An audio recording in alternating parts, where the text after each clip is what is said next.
Hi everyone, it's Miss Katie and welcome to our very first episode of our hands-on art camp with Mary House. And for our very first project today that we're going to work on, we are going to make dream catchers. Now, have you guys ever seen or heard of a dream catcher before? These actually began here in this country with the Ojibwa tribe. And as the Ojibwa tribe traveled around, other cultures and tribes here in this land began making their own variations of the dream catchers. And you'll see here, it looks like I've made a spider web.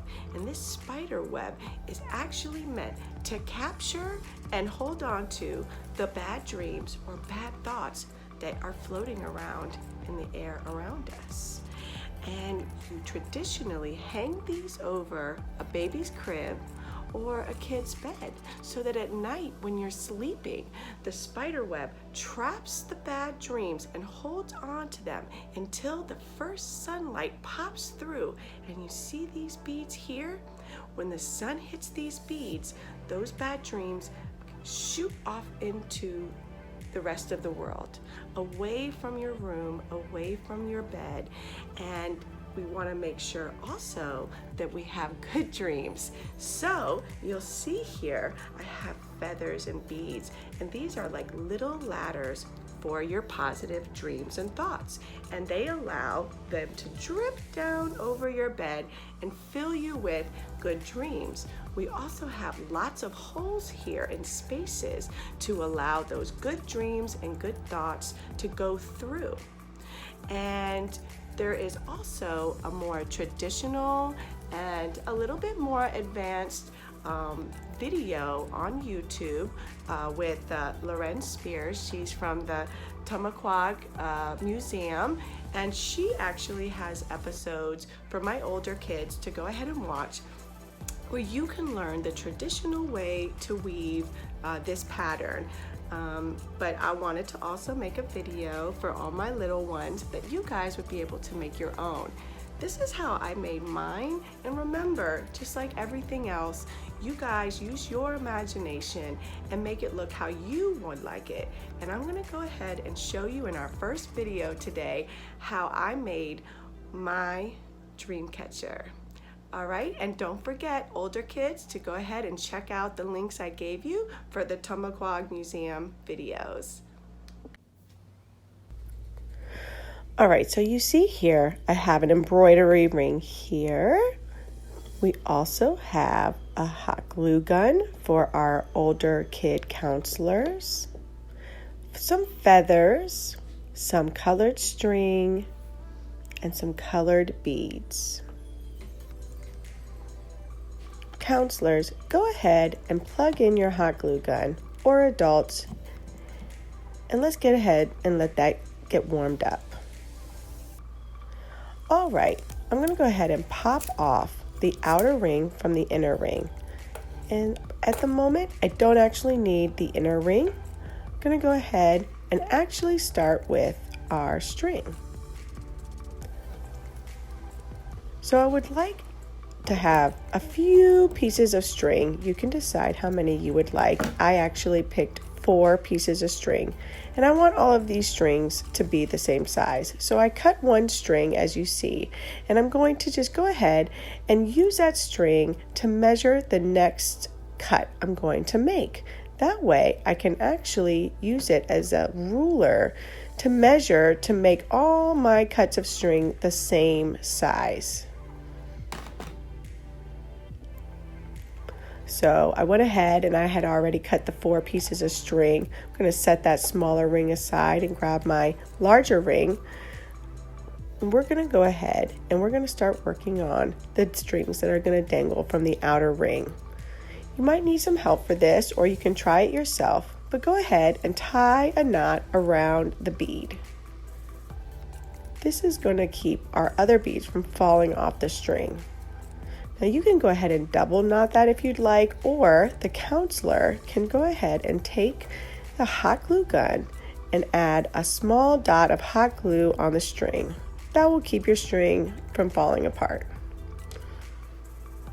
Oh, Looks like I have little spider webs from the hot glue gun, actually. Once that's dry, go ahead and pick what kind of pattern you would like with your beads. You can make all the same color, or you can mix and match. This is the part where you let your creativity run free.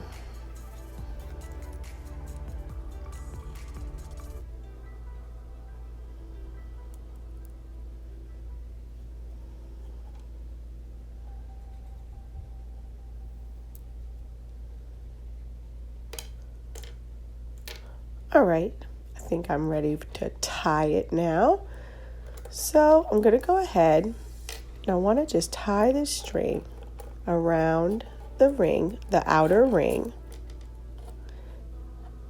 And instead of actually making a little bit of hot glue there, I'm going to go ahead and double knot it. And the reason why is I actually want to be able to straighten the strings out when my dream catcher is all complete.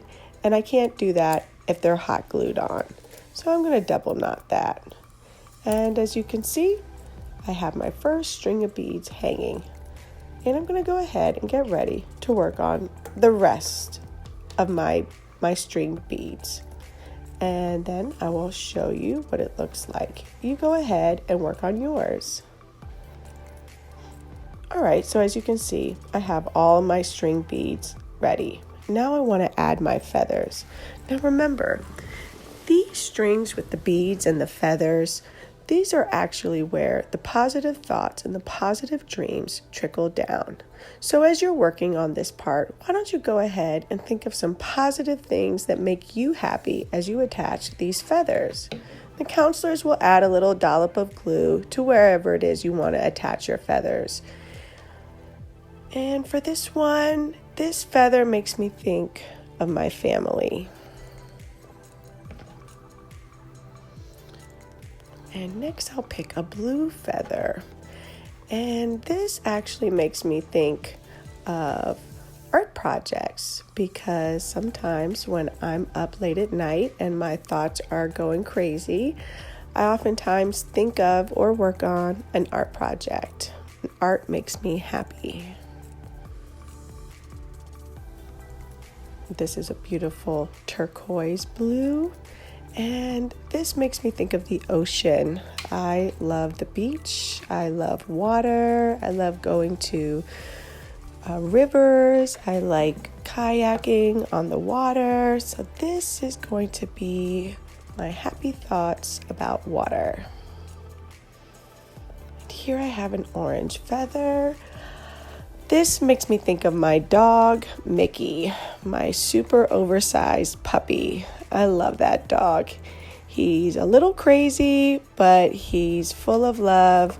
And so I'm going to go ahead and make this orange feather for Mickey.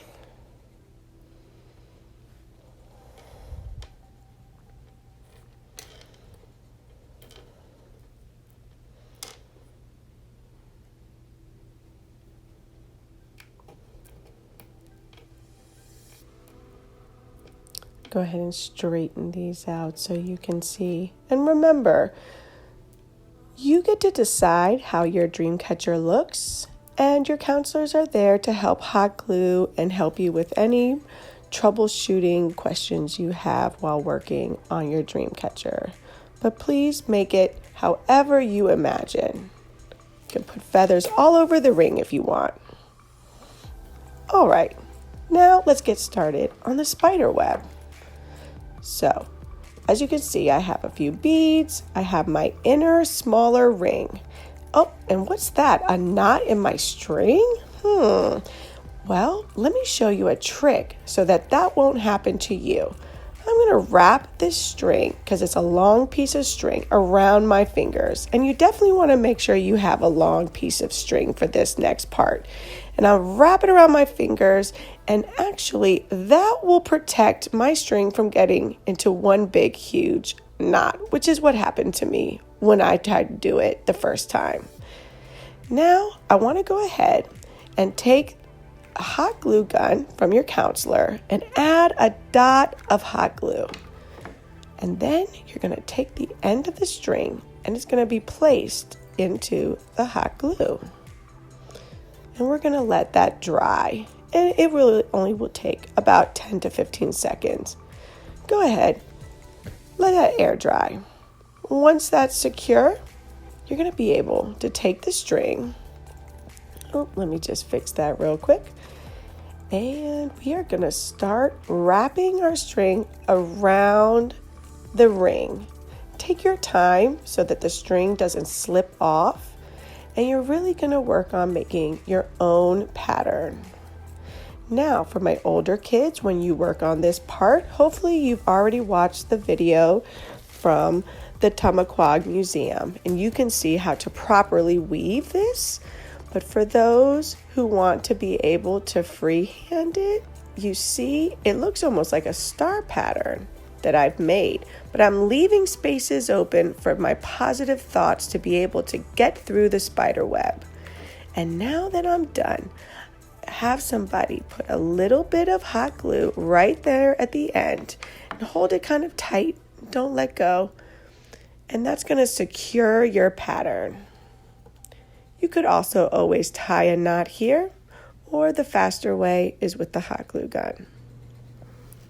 Now we're just going to cut the excess string. And you see it's not moving because we hot glued it.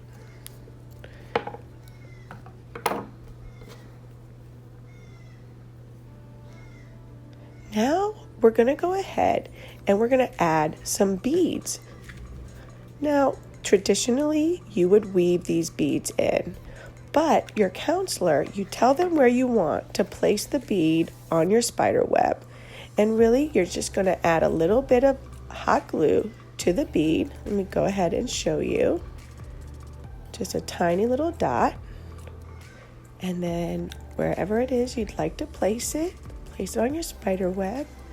And remember, these, when the sun hits them, takes those bad dreams and shoots them off into the universe.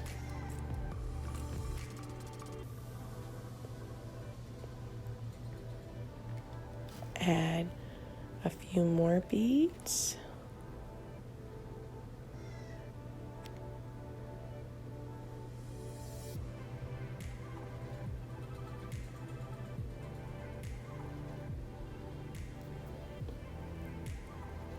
One more.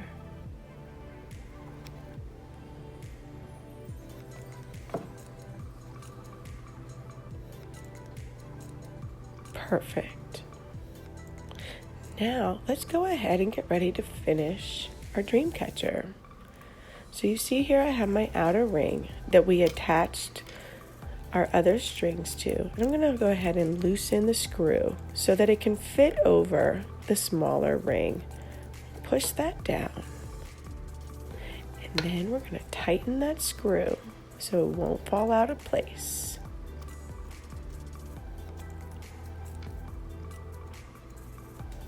And our dream catcher is complete.